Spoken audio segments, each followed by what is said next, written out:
that full moon. Wow. Doesn't even do it justice.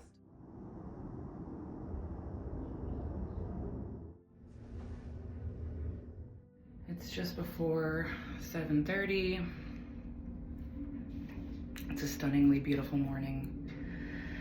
The sky is all pink and blue, and the full moon was amazing. Seeing it this morning, it was just huge and this golden orange color. And I slept in a little bit more. I woke up at 4:30, but just recognized a need to move slowly.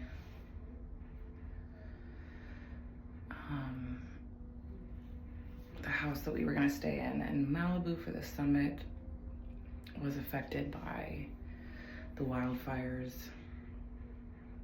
And I found out last night that the summit is moved to a month later, which is the same time as my shamangelical training in Sedona, and I don't know what to do.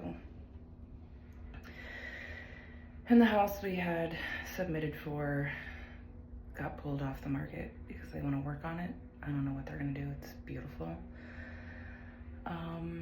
So like just so many up in the air pieces.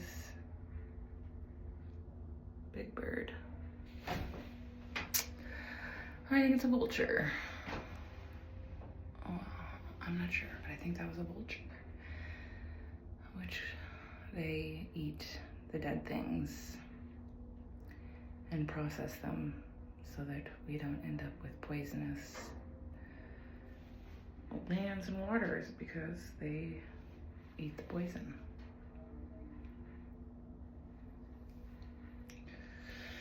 So it's a busy day today. I have lots of cleaning and organizing and work to do.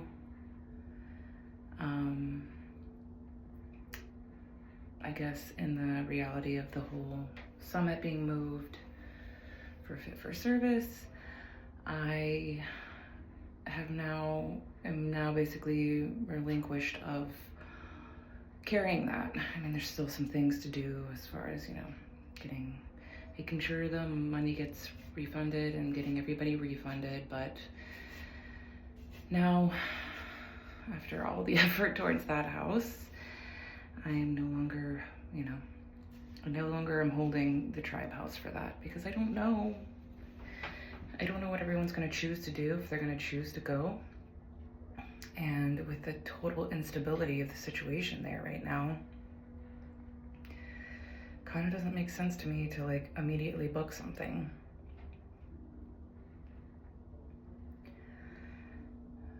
And I have to decide if I'm going. It's the last summit. It's been such a journey. I can't imagine not being there. But I also have been waiting to do this training that I thought I was going to do last year, and then I moved. And what do you know? Now I'm going to be moving this time too, and I don't know when that's coming. So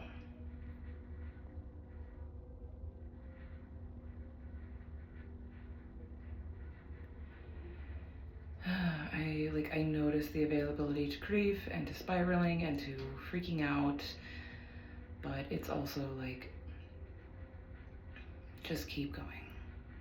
Even if I don't know what direction I'm going, I know enough of a direction of the next things that need to be handled today. So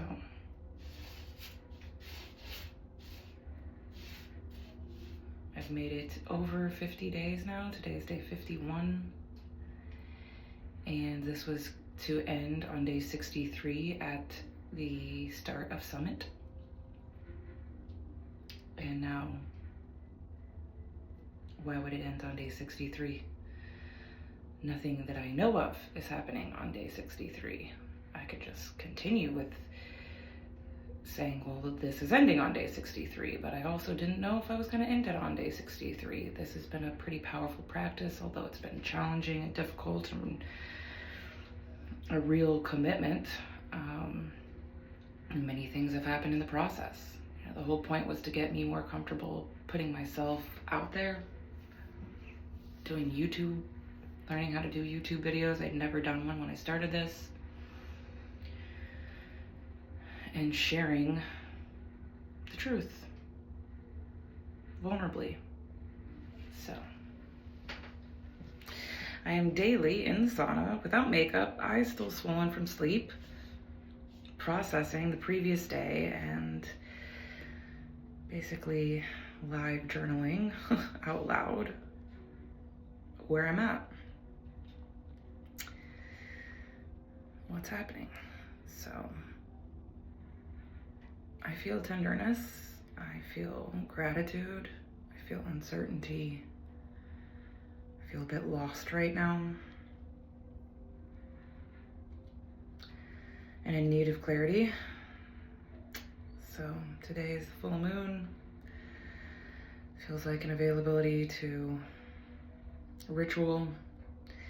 Also, the house appraiser is coming tomorrow, so it's tidying up, getting things in order, purging my closet, making space for the clothes I got to be a facilitator. But that, I mean, I would not be a facilitator if I don't do the class. There's kind of a lot coming up around that too.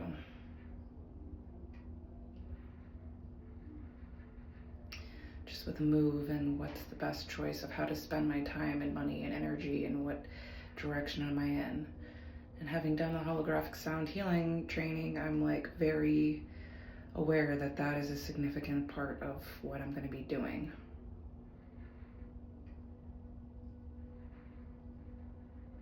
So,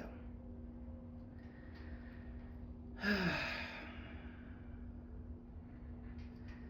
gonna post my video from yesterday and then put on the Earth Keepers Summit that I'm still working my way through the videos of that.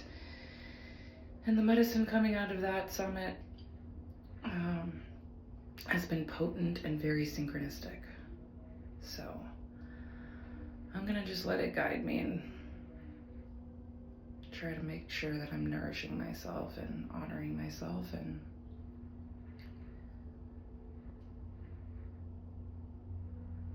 one step, one moment at a time.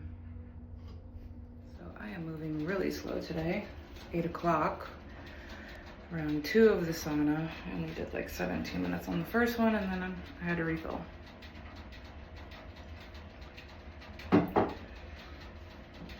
And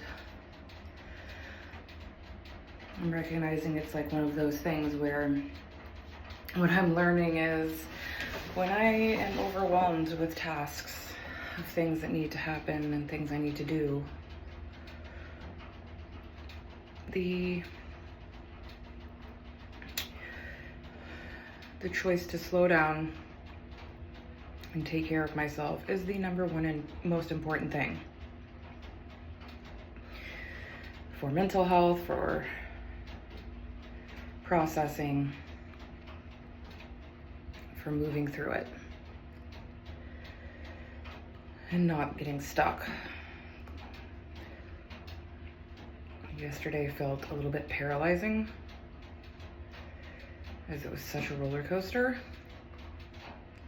It's like wanting to know the answers, and then when you get the answers, you're like, maybe I didn't want to know the answers that bad. Maybe I could have waited. But the answers are what the answers are. So now how do I move through that? And today it's like really getting a good sweat in, moving slow. I tended to some things this morning before I got in, so that I knew that things were moving, like just getting laundry started and doing some kitchen cleanup and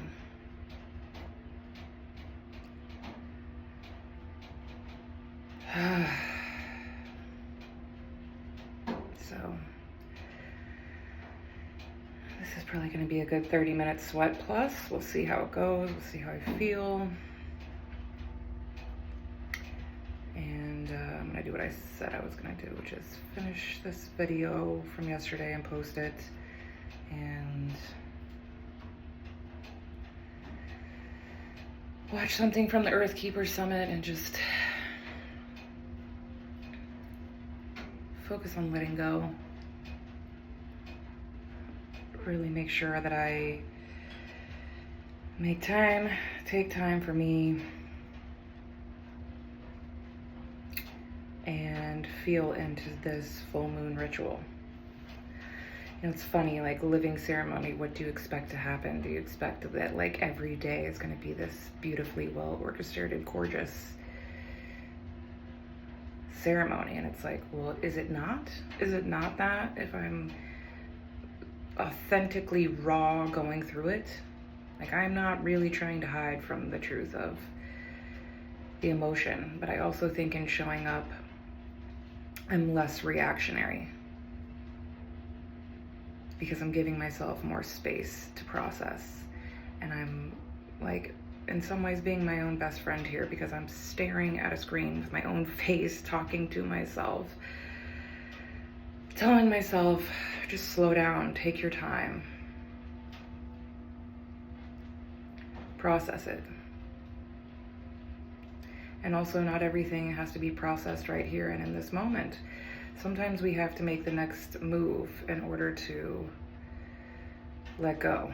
Like, I'm noticing that in many of the time periods in my life when I was experiencing the most trauma, I was in survival mode. So like, I could not process everything that moment in that environment. I had to get to the next environment. I had to get myself out of that situation and then heal it from a place that I could. So like, that's been one of the things with my journey with Fit for Service that's been hard to process at times, is the reality that a lot of stuff didn't get processed. But I also didn't have the tools that I now have. So I got to learn a lot of tools around communication and somatic practices for releasing things that are stored in my body. And I'm learning all the time. The holographic sound healing is a whole other level to that. I did a channeled sound journey the other night when I just didn't know what to do. The world was on fire and I'm getting uprooted from this home that I'm just starting to feel at home in, and it's all perfect and beautiful, but it was like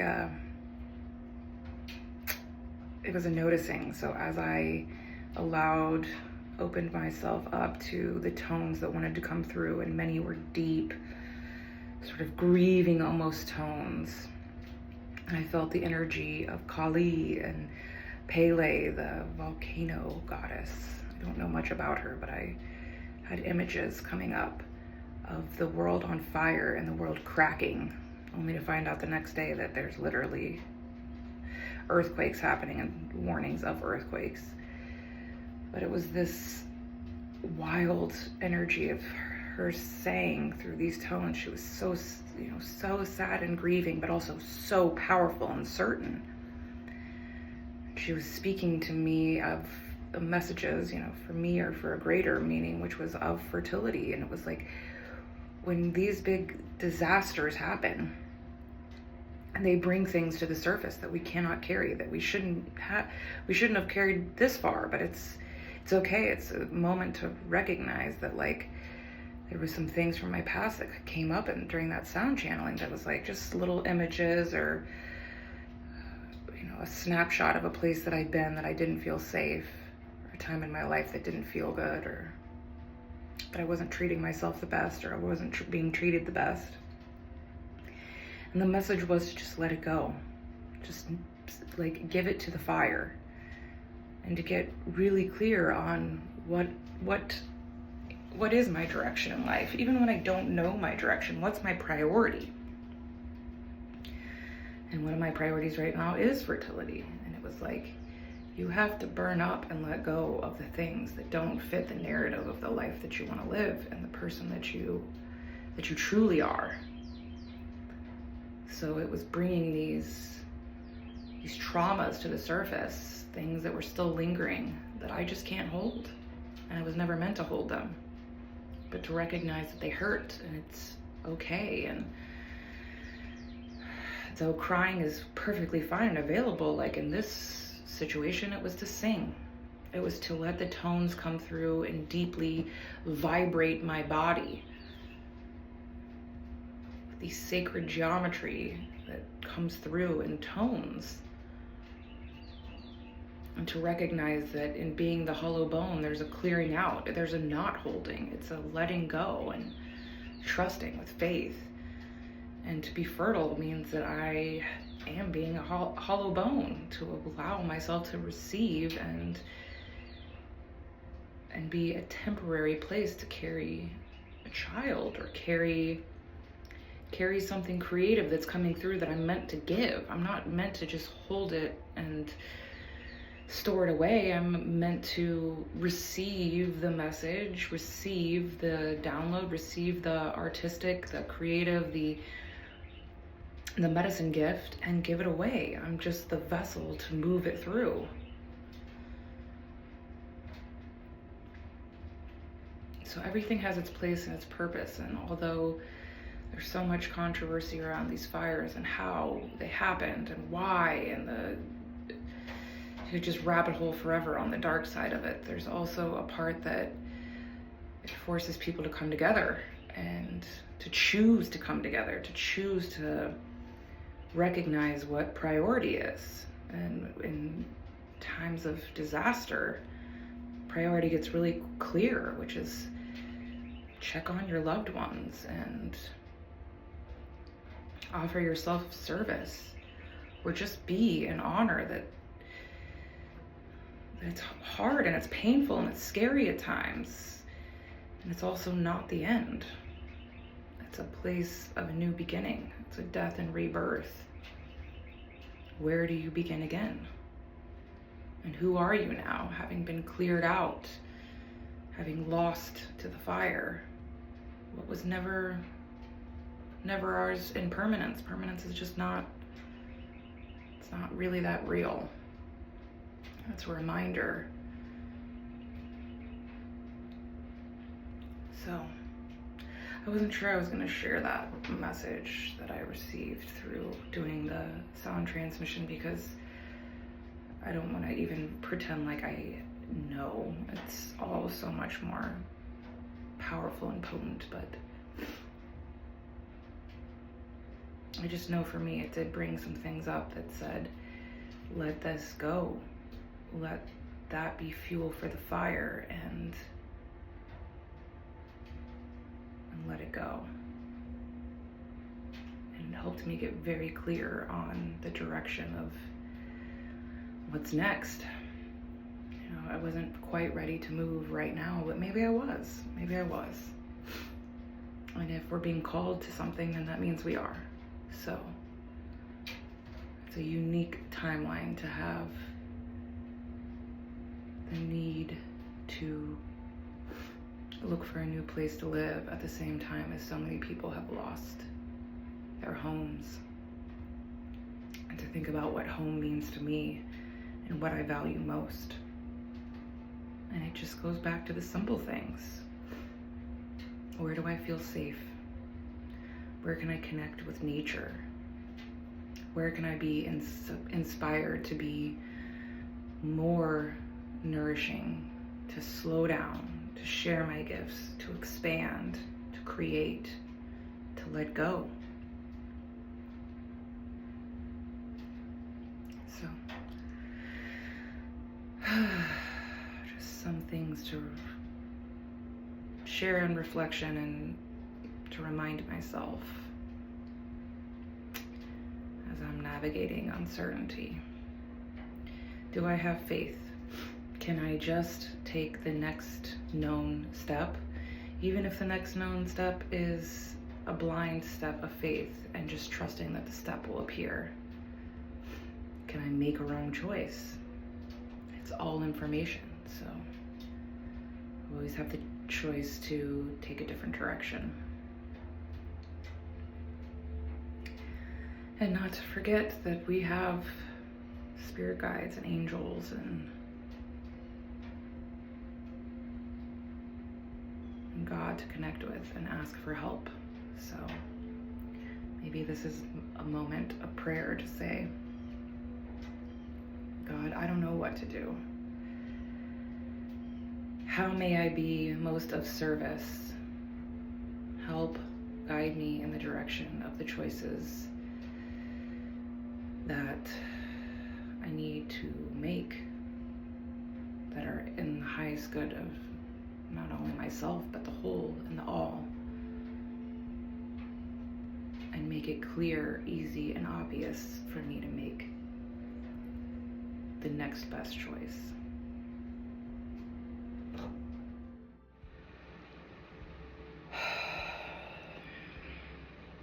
It's really hard to focus. I'm just opening my laptop to get started to work, and I'm just noticing so much grief, so much uncertainty, so much to do.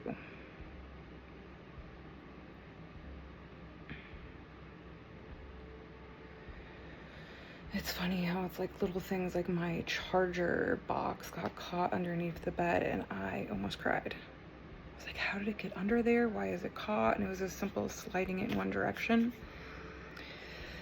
But like I'm also having like just severely dry hands. So like right now I have gloves on with lotion on them, trying to just give it some deep moisture. And I'm just like, it's just the little things sometimes that just are over the edge. I know it has nothing to do with the charger box, and it's just,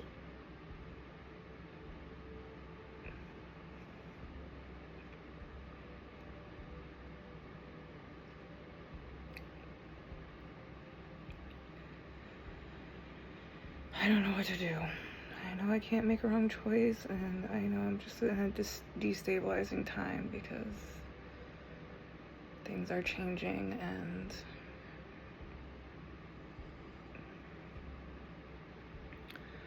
I'm feeling a little triggered because I did put so much time and effort into this tribe house that is essentially not going to happen, at least not in that way, and it would be like starting over again, and I don't know how to proceed if I do choose to go to Summit.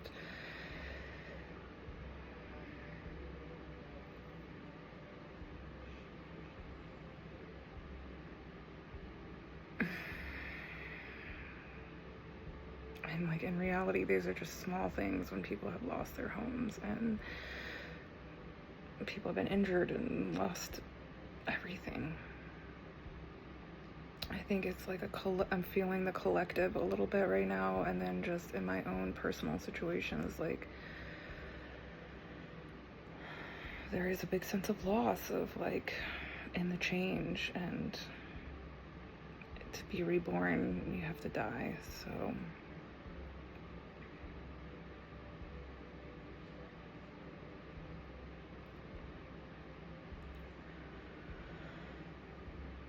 feels hard to focus right now, and it just feels overwhelming to think about. And I know like the next best thing is like, can I just do some work, clear that up a little bit? Or like if that doesn't feel good, then it's like, can I start doing some cleaning? And I don't know. I guess I'm just pausing to recognize that we can put on a brave face, but we still feel what we feel.